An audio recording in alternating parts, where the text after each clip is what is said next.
Les enquêtes ont tellement évolué depuis 2h30 de ces mercredis où la prison centrale de Butembo a été attaquée effectivement par les terroristes ADF-MTM qui sont venus à partir de la vallée de Mwalika jusqu'ici à Butembo, aidés n'est-ce pas par l'air supplétif pour n'est-ce pas mener les opérations qui consistent n'est-ce pas à recruter par force, parce que vous êtes sans ignorer que l'ennemi ADF-MTM voulait s'attaquer dernièrement à la prison de Kangwayi à Beni, et nous avons mis des dispositifs pour déjouer ça.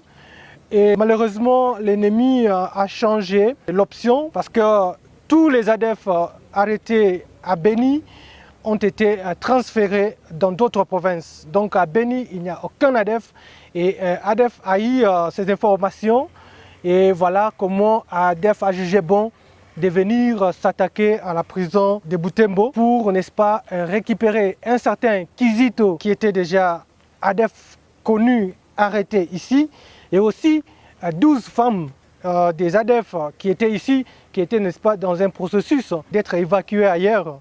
Mais malheureusement, dans cette opération qui a duré plus de 15 minutes, nous sommes intervenus avec retard parce que l'ennemi était armé lourdement et avec un effectif évalué à plus de 80 éléments qui ont opéré pendant 15 minutes.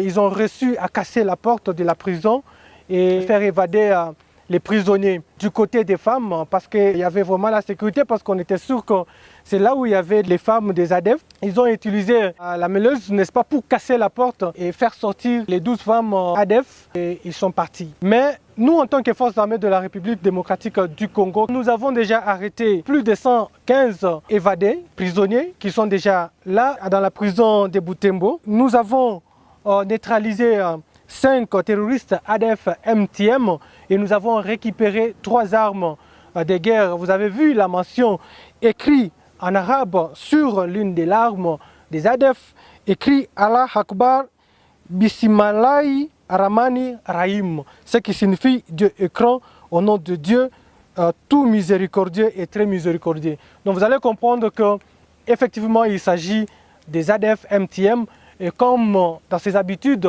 certainement l'État islamique va revendiquer ça dans les heures qui suivent. Ça ne sera pas une surprise pour nous ni pour les journalistes. Nous avons non seulement récupéré 3 armes de type AK-47, mais aussi nous avons récupéré plusieurs munitions de guerre. Et parmi ces munitions de guerre, pour les spécialistes, vous allez remarquer qu'il y a des armes d'artillerie. Vous allez comprendre que l'ennemi a mis tout son temps pour préparer cette attaque et aider, n'est-ce pas, par ses collaborateurs qui malheureusement sont parmi nous, que nous demandons directement à notre population de les identifier pour que notre ville soit effectivement sécurisée.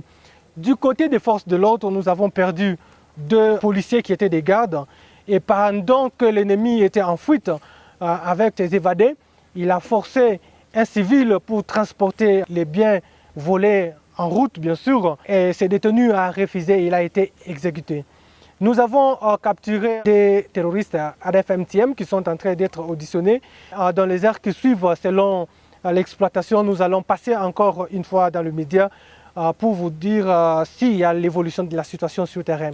Et nous devons prendre conscience qu'au-delà de ce qui nous divise, il faut regarder devant et voir ce qui nous unisse, et pour bouter hors d'état de nuit l'ennemi qui est ADF-MTM. L'ennemi a pris la direction de l'île Salée. D'ailleurs, nous étions avec le commandant secteur opérationnel qui, depuis 4 heures, ici à Butembo, où nous avons suivi l'ennemi et nos troupes qui sont de l'autre côté, axe sud, et avec le colonel Kisebo qui est en train de suivre l'ennemi.